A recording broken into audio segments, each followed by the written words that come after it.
Serial killer की है, जिसने न सिर्फ आदमी और औरतों को मौत के घाट उतारा बल्कि बच्चे और यहाँ तक कि दूध पीते बच्चों तक को नहीं छोड़ा। बदकिस्मती से ये सीरियल किलर कहीं और का नहीं बल्कि हमारे देश भारत का ही है, जिसने 1960 के दशक में पूरे बम्बई शहर में दहशत फैला दी थी।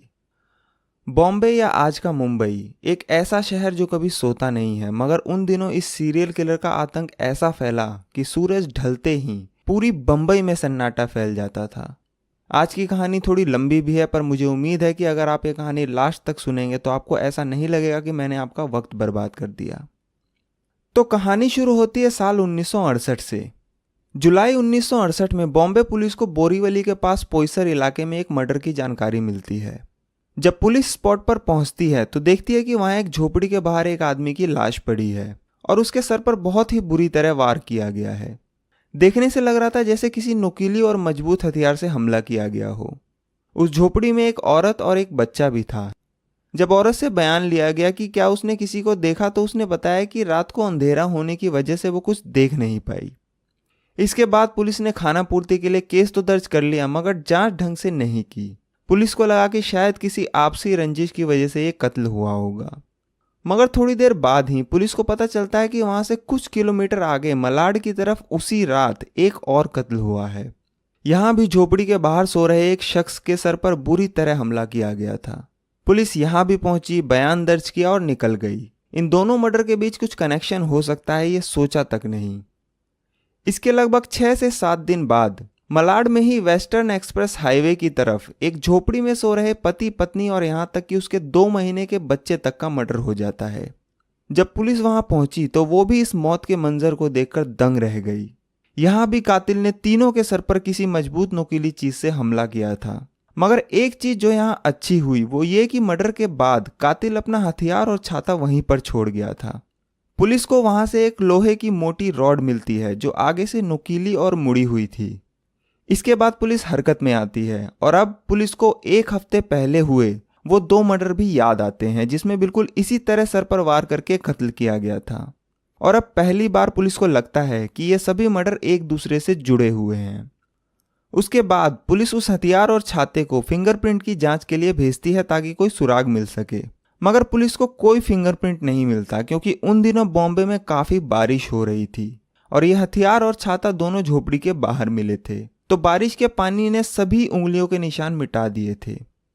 इधर एक ही परिवार के 3 लोगों के मर्डर ने पूरे इलाके में दहशत फैला दी, जिसकी वजह से पुलिस के ऊपर भी काफी प्रेशर आया।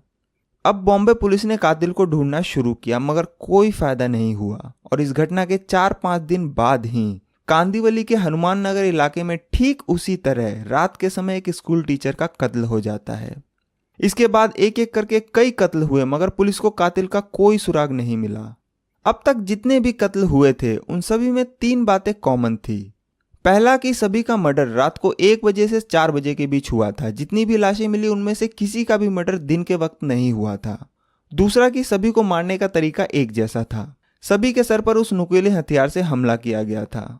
और तीसरा कि सभी मरने वाले गरीब और झोपड़पट्टी में रहने वाले थे, जिसका मतलब था कि इन सब हत्याओं के पीछे किसी सीरियल किलर का हाथ है। इन सभी घटनाओं की वजह से पूरे बॉम्बे में इतना आतंक फैल गया कि शाम होते ही सभी दुकानें, पार्क, रेस्टोरेंट और सभी तरह के मार्केट बंद होने लगे। कभी न रुकने वाली बंबई में भी शाम ढलते ही सन्नाटा फैल जाता था। अंधेरा होते ही लोग अपने घर की खिड़कियां, शीशे, दरवाजे सब बंद कर लेते। लोगों ने घरों के बाहर या फिर बालकनी में भी सोना बंद कर दिया था। कई लोगों ने अपने परिवार की रक्षा करने की जिम्मेदारी खुद ही उठाई और शाम होते ही घर के सारे मर्द लाठी और डंडा लेकर पूरी रात ग्रुप में घूमते।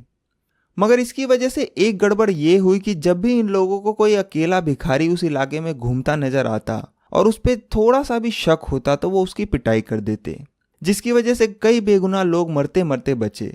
कई बार तो पुलिस को बीच में आना पड़ता भीड़ को रोकने के लिए। मगर इन सब के बाद भी कोई फायदा नहीं हुआ और एक के बाद एक कत्ल होते रहे। ना तो किसी ने कातिल को आते देखा और ना ही जाते। वो चुपचाप अंधेरे में आता, अपना शिकार करता और निकल जाता। इसी बीच लोगों में ये तक हवा फैल गया कि ये कोई आम इंसान नहीं है बल्कि कोई मायावी आदमी है जो लोगों को मारने के बाद किसी तोते या बिल्ली का रूप लेकर गायब हो जाता है। इसलिए ना तो कोई इसे आते हुए देखता है और ना ही जाते हुए। पुलिस की नाकामी ने भी इन सब अफवाहों को जोर दिया और लोग बाग ये सब बातें बनाने लगे। उस वक्त बॉम्बे पुलिस के जो कमिश्नर थे उनका नाम था ES मोदक। उनके ऊपर भी इस केस को सॉल्व करने का बहुत प्रेशर था। जब लोकल पुलिस इन हत्याओं को रोकने में नाकाम रही तो कमिश्नर मोदक ने यह केस CID को दे दिया और CID की एक स्पेशल टीम बनाई गई जिसको लीड कर रहे थे DCP रमाकांत कुलकर्णी। DCP रमाकांत कुलकर्णी को अगस्त 1968 में ही क्राइम ब्रांच का हेड बनाया गया था और वो उस वक्त क्राइम ब्रांच के सबसे यंग DCP थे। हालांकि जब रमाकांत कुलकर्णी को यह केस दिया गया तो क्राइम ब्रांच के कई ऑफिसर ने इसका विरोध किया कि इतना सेंसिटिव केस उन्हें नहीं देना चाहिए, क्योंकि उन्होंने अभी अभी CID को ज्वाइन किया है और उनके पास इतना एक्सपीरियंस भी नहीं है। मगर इन सब विरोधों के बाद भी ये केस उन्हें ही दिया गया। खैर, इसके बाद रमाकांत कुलकर्णी ने अपने अंडर पुलिस की एक बहुत बड़ी टीम बनाई और अब लगभग 2000 पुलिस वाले उस कातिल को पकड़ने के लिए 24 घंटे उन इलाकों में गश्त करने लगे, मगर कोई फायदा नहीं हुआ। पुलिस को अभी तक कोई सुराग नहीं मिला था। इसी बीच इस टीम के एक इंस्पेक्टर जिनका नाम था विनायक राव वकाटकर, उन्होंने रमाकांत कुलकर्णी को बताया कि आज से ठीक 2 साल पहले 1965 से 1966 के बीच भी कुछ इसी तरह की सीरियल किलिंग की घटना हुई थी। उस वक्त ये सभी घटनाएं बॉम्बे के बाहरी इलाके में ईस्टर्न एक्सप्रेस हाईवे की तरफ म्युनिसिपालिटी की पानी के पाइपलाइन के सहारे बनी झुग्गी झोपड़ी में रहने वाले गरीब लोगों के साथ घटी थी। उस दौरान भी 19 लोगों पर सोते हुए ही हमला किया गया था, जिनमें से 9 लोगों की मौत हो गई थी। उस वक्त भी कातिल ने किसी मजबूत नोकीली चीज से ही लोगों के सर पर वार किया था। तो 1965-66 में जो हमले हुए और अभी जो हमले हो रहे हैं, दोनों का मोडस ऑपरेंडी एक जैसा ही है। उस वक्त inspector Vinayak Rao Vakatkar Mulund police station के इंचार्ज थे। जब उन्हें इन घटनाओं की जानकारी मिली तो उन इलाकों में 24 घंटे पेट्रोलिंग होने लगी। एक रात जब इंस्पेक्टर वकाटकर अपनी टीम के साथ उस इलाके में गश्त लगा रहे थे तो उन्होंने देखा कि एक लंबा चौड़ा संदिग्ध आदमी बिना किसी डर के उस इलाके में खुलेआम घूम रहा है, जबकि अंधेरा होते ही उस वक्त भी सभी अपने घरों में घुस जाते थे। तो इंस्पेक्टर वकाटकर को उस पर शक हुआ। वो उसके पास गए और उसका नाम पूछा तो उसने अपना नाम रामन राघव बताया। उसके बाद उन्होंने उसकी तलाशी ली तो उसकी जेब से एक डायरी मिली जिसमें 2 शब्द लिखे थे, खत्म और खल्लास। अब इंस्पेक्टर वकाटकर का शक और बढ़ा तो वो उसे अपने साथ पुलिस स्टेशन ले गए।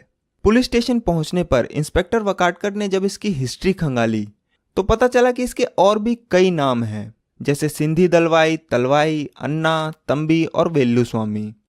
इसका जन्म 1929 में तमिलनाडु के तिरुनेलवेली जिले के अग्रेश्वर नेल्लूर गांव में हुआ था। बचपन से ही इसको चोरी चकारी की आदत लग गई थी और जब ये 20 साल का हुआ तो ये अपने गांव से भागकर बॉम्बे आ गया और एक मिल में कुछ महीनों तक काम किया। मगर चोरी करने की आदत इसने नहीं छोड़ी और एक बार इसी चोरी की वजह से ये पुलिस के हत्थे चढ़ा और पुलिस ने राघव को पकड़कर भायखला जेल भेज दिया। यहाँ मैं आपको ये बता दूं कि ये वही भायखला जेल है जहाँ ड्रग्स केस में रिया चक्रवर्ती को रखा गया था। खैर, जेल से निकलने के बाद भी राघव नहीं सुधरा और उसने फिर से कई चोरी और डकैती की, जिसके लिए वो एक बार 5 साल की कैद भी काट चुका था। ये सारी हिस्ट्री खंगालने के बाद इंस्पेक्टर वकाटकर अब रामन राघव से इन 9 कत्लों के बारे में पूछते हैं, मगर राघव कुछ नहीं बोलता। वो उसके ऊपर सारे टॉर्चर अपना लेते हैं पर वो अपना मुंह नहीं खोलता। जब इन सभी टॉर्चरों का रामन राघव पर कोई असर नहीं होता तो इंस्पेक्टर वकाटकर राघव को 2 साल के लिए बॉम्बे से तड़ी पार कर देते हैं और कहते हैं कि अगर वो अगले 2 सालों तक बॉम्बे में कहीं भी दिखा तो उसे सीधा पकड़कर जेल में डाल दिया जाएगा और फिर वो राघव को वहां से भगा देते हैं। इंस्पेक्टर वकाटकर ने बताया कि राघव को बॉम्बे से तड़ी पार करने के अचानक बाद ही वहां हो रहे हमलों का सिलसिला भी रुक गया था और उन 19 हमलों के बाद दूसरा वैसा और कोई हमला नहीं हुआ था। मगर इसके 2 साल बाद ही 1968 में ये हमले फिर से शुरू हो चुके थे। डीसीपी रमाकांत कुलकर्णी को जैसे ही 1965-66 की इन घटनाओं और रामन राघव के बारे में पता चला तो उन्हें यकीन हो गया कि इन सभी हमलों के पीछे रामन राघव का ही हाथ है और वो 2 साल बाद दोबारा बॉम्बे आ चुका है। उन्होंने तुरंत रामन राघव के सारे रिकॉर्ड्स मंगवाए। उस रिकॉर्ड्स में राघव के फिंगरप्रिंट्स, फोटो और उससे जुड़ी सारी जानकारी थी। इसके बाद उन्होंने राघव की फोटो सभी पुलिस स्टेशन में भिजवा दिया और ये अलर्ट किया कि ये आदमी जहां भी दिखे इसे फौरन गिरफ्तार करें। अब पूरा पुलिस महकमा रामन राघव की तलाश में जुट गया। इसी बीच राघव ने 25 और 26 अगस्त 1968 की रात में मलाड के चिंचोली में लालचंद यादव और दुलार यादव नाम के 2 लोगों का मर्डर और कर दिया। उसके बाद क्राइम ब्रांच की एक टीम वहां पहुंची और खुशकिस्मती से वहां से उन्हें कातिल के फिंगरप्रिंट मिल गए। उसके बाद इन फिंगरप्रिंट्स को रामन राघव की फाइल से मैच किया गया और ये दोनों फिंगरप्रिंट्स मैच हो गए। अब ये कंफर्म हो गया था कि ये जो सीरियल किलिंग के मामले इतने दिनों से चल रहे हैं उसमें रामन राघव का ही हाथ है। मगर राघव गायब था और पुलिस ने अपने सारे घोड़े खोल दिए उसे ढूंढने के लिए। बॉम्बे की हर पुलिस अपने हाथों में राघव की फोटो लेकर पूछताछ कर रही थी, मगर कोई कामयाबी नहीं मिली। एक बार पुलिस राघव को ढूंढते ढूंढते पोईसर के बाहरी इलाके में पहुंची। वहां जब पुलिस ने यह फोटो मंजुला बाई दलवी नाम की एक औरत को दिखाई तो वो ये फोटो देखते ही उसे पहचान गई। वो बोली कि ये तो अन्ना है और आज सुबह ही उसने उसे देखा था जब वो कुएं से पानी भरने गई थी। पुलिस ने जैसे ही मंजुला बाई की ये बात सुनी उनकी आंखें चमकने लगी। उसके बाद पुलिस ने जब उससे पूछा कि उसे पता है कि राघव कहाँ रहता है तो उसने कहा कि ये तो मुझे मालूम नहीं कि वो कहाँ रहता है, मैंने आज खुद कई दिनों बाद अन्ना को यहाँ देखा था। फिर पुलिस ने उससे पूछा कि जब उसने राघव को देखा तो उसका हुलिया कैसा था और उसने कैसे कपड़े पहन रखे थे। तो मंजुला बाई ने बताया कि आज सुबह जब उसने अन्ना को देखा तो उसने एक नीली शर्ट, खाकी रंग की हाफ पैंट और ब्राउन कलर के कैनवास के जूते पहन रखे थे और हाँ, अन्ना के हाथ में एक छतरी भी थी।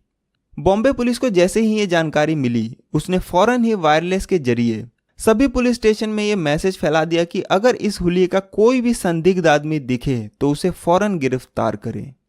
पुलिस उस पूरे दिन और रात भर उन एरिया की खाक छानती रही जहां राघव को आखिरी बार देखा गया था, मगर राघव उन्हें नहीं मिलता। अगले दिन 27 अगस्त 1968 को एलेक्स फियालो नाम के एक सब इंस्पेक्टर को एक आदमी नीली शर्ट, खाकी हाफ पैंट और ब्राउन कलर के जूते पहने भेंडी बाजार के आसपास घूमता हुआ दिखता है। उसके हाथ में एक छतरी भी थी जो कि गीली थी और उसके जूतों में कीचड़ लगा था। इसका मतलब था कि वो कहीं दूर से आया है जहां बारिश हुई थी, क्योंकि उस दिन भेंडी बाजार के आसपास कोई बारिश नहीं हुई थी। तो सब इंस्पेक्टर एलेक्स फियालो को लगता है कि यही रामन राघव है, मगर फिर भी वो एक बार उसे पास जाकर कंफर्म करना चाहते थे, क्योंकि जरूरी नहीं है कि ऐसे कपड़े सिर्फ रामन राघव ही पहने। जब सब इंस्पेक्टर एलेक्स फियालो उसके नजदीक जाते हैं तो देखते हैं कि उसके कपड़ों पर कुछ खून के छींटों के निशान हैं। उसके बाद वो उसकी तलाशी लेते हैं तो उसके पास से 2 चश्मे, 2 कंघे, 2 कैंचियां, एक अगरबत्ती जलाने का स्टैंड, साबुन, लहसुन, चाय की पत्ती और 2 कागज मिलते हैं जिसमें कुछ नंबर लिखे हुए थे। फिर सब इंस्पेक्टर उसका नाम पूछते हैं तो वो बोलता है सिंधी दलवाई। एलेक्स फियालो को याद आता है कि रामन राघव का एक नाम सिंधी दलवाई भी है। उसके फौरन बाद वो उसको अपने साथ पुलिस स्टेशन चलने को कहते हैं। राघव बिना कोई विरोध किए चुपचाप उनके साथ चल देता है।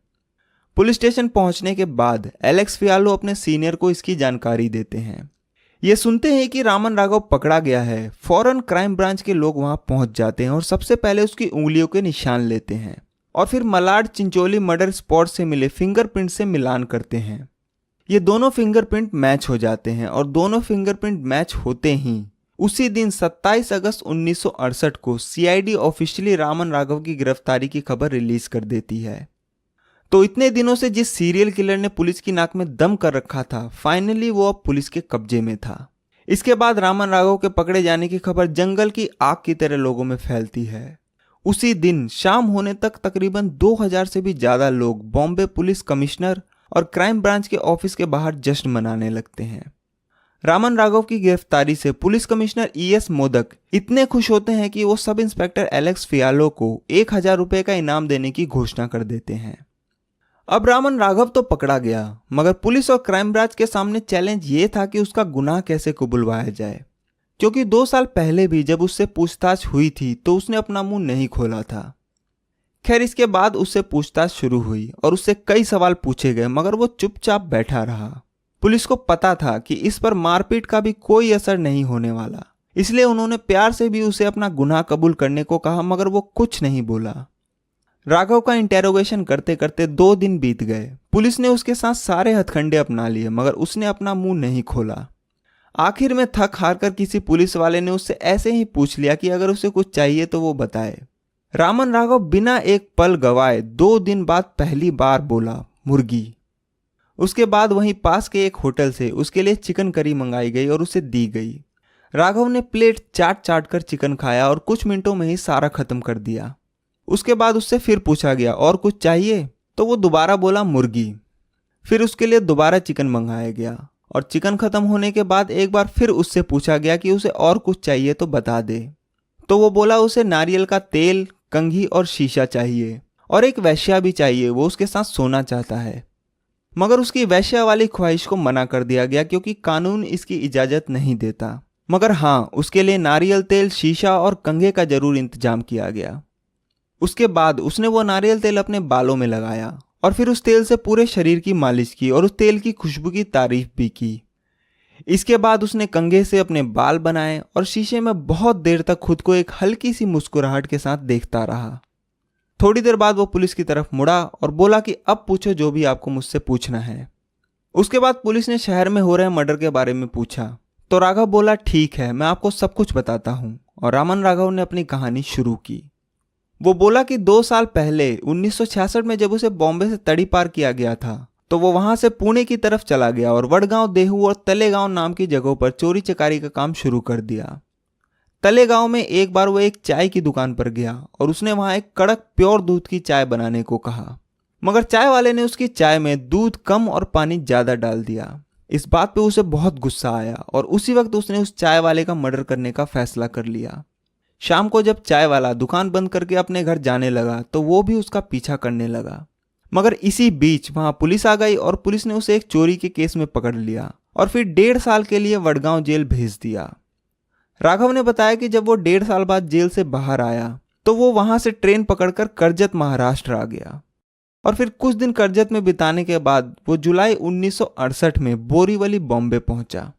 इसके बाद उसने वहां पर अगले कुछ दिनों तक कई छोटी मोटी चोरी की। एक दिन जब वो दहीसर पुल के पास से गुजर रहा था तो उसे हार्डवेयर की दुकान के सामने एक मोटरसाइकिल का हैंडल पड़ा हुआ मिला। वो उसे उठाता है और जोगेश्वरी में एक लोहार के पास लेकर जाता है और कहता है कि उसे इस लोहे की रॉड को सीधा करके आगे से थोड़ा मोड़ के हुक जैसा और नोकीला करवाना है। वो जैसा बोलता है लोहार उसे वैसा ही बना देता है। फिर वो अपना हथियार लेकर वहां से चल देता है। उसके 1-2 दिन बाद एक रात जब वो पोईसर में घूम रहा था तो उसने देखा कि एक झोपड़ी के अंदर एक औरत और उसका बच्चा सो रहा था और एक आदमी झोपड़ी के बाहर सो रहा था और चारों तरफ बिल्कुल अंधेरा था। फिर वो उस आदमी के पास गया और उसके सर पर अपने हथियार से एक जोरदार वार किया। वो आदमी दर्द से चिल्लाने लगा तो उसने उसके सर पर फिर से वार किया और तब तक वार करता रहा जब तक उसकी मौत नहीं हो गई। मगर इतने में घर के अंदर सो रही औरत जाग गई और ये देखकर वो चिल्लाने लगी तो वो वहां से भाग गया। भागते भागते वो वहां से मलाड की तरफ पहुंचा। उस वक्त रात के करीब 3 बज रहे थे। मलाड में एक झोपड़ी के बाहर खाट पर उसे एक आदमी सोता हुआ मिला। उसके बाद वो उसके करीब गया और उसने उस सोते हुए आदमी के सर पर अपने हथियार से एक के बाद एक कई वार किए। उस आदमी की वहीं मौत हो गई। जब उस आदमी की मौत हो गई तो उसने उसकी घड़ी उतारकर खुद पहन ली। फिर वहां से उसने एक टॉर्च, एक छाता, कुछ मूंगफली और एक झोला उठाया और मलाड के जंगलों की तरफ भाग गया।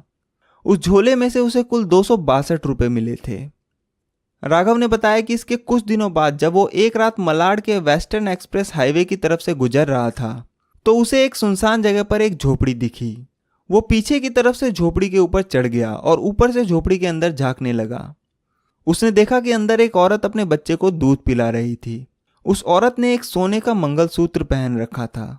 उसका दिल उस सोने के मंगलसूत्र पर आ गया तो वो वहीं रुककर उस औरत के सोने का इंतजार करने लगा। मगर वो औरत सुबह 4 बजे तक सोई ही नहीं तो वो वहां से वापस चला गया। फिर वो अगली 4 रातों तक उस झोपड़ी का चक्कर लगाता रहा मगर वो औरत हमेशा उसे जागती हुई मिलती। 5वें दिन काफी बारिश हो रही थी मगर फिर भी वो छाता लेकर वहां पहुंचा तो उसने देखा कि वो औरत सो रही है और उसी के बगल में उसका पति भी दूसरी खाट पर सो रहा था। उसके बाद उसने अपनी जेब से चाकू निकाला और उस रस्सी को काट दिया जिससे झोपड़ी का गेट बंद किया गया था। फिर वो उस झोपड़ी के अंदर दाखिल हुआ और अपने उस नुकीले हुक जैसे हथियार से उस आदमी के सर पर कई वार किए और उस आदमी ने तुरंत दम तोड़ दिया। फिर उसने उस औरत के सर पर हमला किया और उसकी भी मौत हो गई। इतने में उसका 2 महीने का बच्चा भी उठ गया और जोर जोर से रोने लगा तो उसने उस बच्चे को भी नहीं छोड़ा और अपने हथियार से उसे भी मौत के घाट उतार दिया। फिर वो झोपड़ी के बाहर आया और इधर उधर नजर मारी कि कोई देख तो नहीं रहा और अपना हथियार और छाता वहीं झोपड़ी के बाहर रख दिया और फिर वापस अंदर गया। फिर उसने उस औरत का मंगलसूत्र उतार कर अपनी जेब में रख लिया। उसके बाद उसकी नीयत खराब हो गई और वो उस मरी हुई औरत के बगल में लेट गया और उसके कपड़े उतारने लगा। मगर इतने में एक बूढ़ी सी औरत वहां आ गई और चिल्लाने लगी। उसे देखकर वो अपना हथियार और छाता वहीं छोड़कर भाग गया।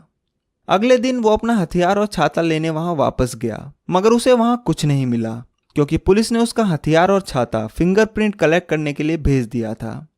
बाद में जब उसने उस सोने के मंगलसूत्र को बेचने की कोशिश की तो पता चला कि वो सोने का नहीं बल्कि आर्टिफिशियल था। फिर राघव ने बताया कि इसके बाद वो चिंचोली मलाड में अपने एक पुराने दोस्त माइकल के पास गया और उससे बोला कि उसे एक झोपड़ी बनानी है और जमीन खोदने के लिए उसे एक लोहे का लंबा सरिया चाहिए। माइकल ने उसे लगभग 4 फुट की एक लोहे की रॉड दी और बोला कि जब काम हो जाए तो वापस कर देना। फिर वो उस रॉड को लेकर वहां से निकल गया। इसके 3-4 दिन बाद वो एक रात कांदीवली के हनुमान नगर इलाके में पहुंचा तो उसने देखा कि एक झोपड़ी के अंदर एक अकेला आदमी सो रहा था। उस दिन वो वहां से वापस चला गया, मगर अगले दिन वो फिर वापस आया और उस झोपड़ी के बाहर से एक छोटी सुरंग बनाकर झोपड़ी के अंदर दाखिल हो गया। उसके बाद उसने अपनी रॉड से उस सोते हुए आदमी के सर पर 4-5 हमले किए और उसकी मौत हो गई। इसके बाद उसने उस मरे हुए आदमी की घड़ी उतार के रख ली। उसकी जेब में 3-4 पेन थे, उसे भी ले लिया। फिर उसे वहां से 1-1 रुपए के 5 नोट मिले। वो पैसे लेने के बाद उसने वहां से डालडा घी, गेहूं का आटा और एक स्टोव उठाया और वहां से भाग गया। बाद में उसने वो घड़ी 30 रुपए में एक दुकान पर बेच दी। इसके बाद वो जोगेश्वरी में उसी लोहार के पास गया जहां वो पहले गया था और वो रॉड जो उसने अपने दोस्त माइकल से लिया था उस रॉड का भी पहले जैसा ही हथियार बनवा लिया। इसके 3-4 दिन बाद वो बोरीवली की तरफ गया। वहां भी एक आदमी उसे झोपड़ी के अंदर अकेला सोता हुआ मिला तो वो उस झोपड़ी में घुसा और अपने नए हथियार से उसके सर पर कई वार किए और उसकी भी मौत हो गई। इसके बाद उसने उस मरे हुए आदमी की जेब से बीड़ी और माचिस निकालकर अपनी जेब में रख लिया और झोपड़ी में जो थोड़ा बहुत खाना बना हुआ था उसने वो खाना खाया और फिर वहां से निकल गया। थोड़ी दूर जाने के बाद उसने देखा कि एक झोपड़ी में एक अकेली औरत अपने 2 बच्चों के साथ सो रही थी। वो उस झोपड़ी में घुसा और अपने हथियार से उस औरत पर 2-3 हमले किए और औरत ने दम तोड़ दिया। उस औरत ने एक चादर ओढ़ रखी थी। राघव बोला कि जब उसने वो चादर उसके ऊपर से हटाया तो देखा कि वो औरत बिना कपड़ों के सो रही थी। ये देखकर उसके अंदर का हैवान फिर से जाग गया और उसने उस मुर्दा औरत के साथ कई बार बलात्कार किया।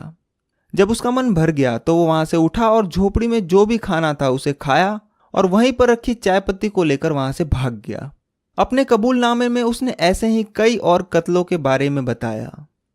फिर जब पुलिस ने राघव से 2 साल पहले एक के बाद एक लगातार हो रहे मर्डर के बारे में पूछा तो उसने कहा कि हाँ, वो सभी मर्डर उसी ने किए थे और 1965-66 के बीच उसने लगभग 24 मर्डर किए थे और कुल मिलाकर उसने अपने कबूलनामे में 41 मर्डर करने की बात को कबूला।